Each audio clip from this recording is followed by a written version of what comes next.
جان ہو۔ جناب صدر، قومی یکجہتی صرف 2-4 قوموں کے ساتھ مل کر قیام نہیں لیتی، بلکہ قومی یکجہتی ایک ایسا سماجی فلسفہ ہے جس میں انسانیت کا راز پوشیدہ ہے، اور نہ صرف مذہب اسلام بلکہ دنیا کے تمام مذاہب میں سے خاص اہمیت حاصل ہے۔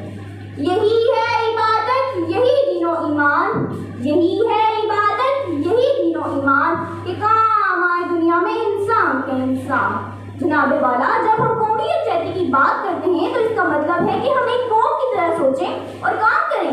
یہ وہ روح ہے جو ہمیں تقسیم ہونے سے بچاتی ہے اور ہمیں ایک مضبوط قوم بناتی ہے۔ شاعر نے کیا خوب کہا ہے، ایک ہو جائے تو بن سکتے ہیں خورشید مبین، ایک ہو جائیں تو بن سکتے ہیں خورشید مبین، ورنہ ان بکھرے ہوئے تاروں سے کیا کام بنے۔ جناب صدر، قومی عظمت اور توقیر کا راز قومی یکجہتی میں پوشیدہ ہے۔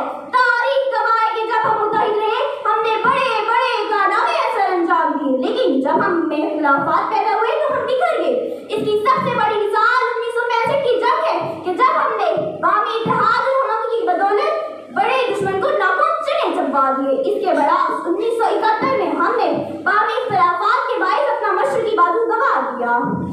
انفرادیت کا نام ہو جادو سر پہ سوار، انفرادیت کا نام ہو جادو سر پہ سوار، قومی ہم آہنگیوں کی ترقی کی شاہوار۔ جناب صدر، آج کے دور میں قومی یکجہتی اور ہم آہنگی کی ضرورت پہلے سے کئی زیادہ ہے۔ دنیا میں تیزی سے تبدیلیاں آ رہی ہیں اور ہمیں ان چیلنجز کا سامنا کرنے کے لیے قوم بن کر کھڑا ہونا ہوگا۔ اے جذبہ دل گر میں چاہوں ہر چیز مقابل آ جائے، اے جذبہ دل گر میں چاہوں ہر چیز مقابل آ جائے۔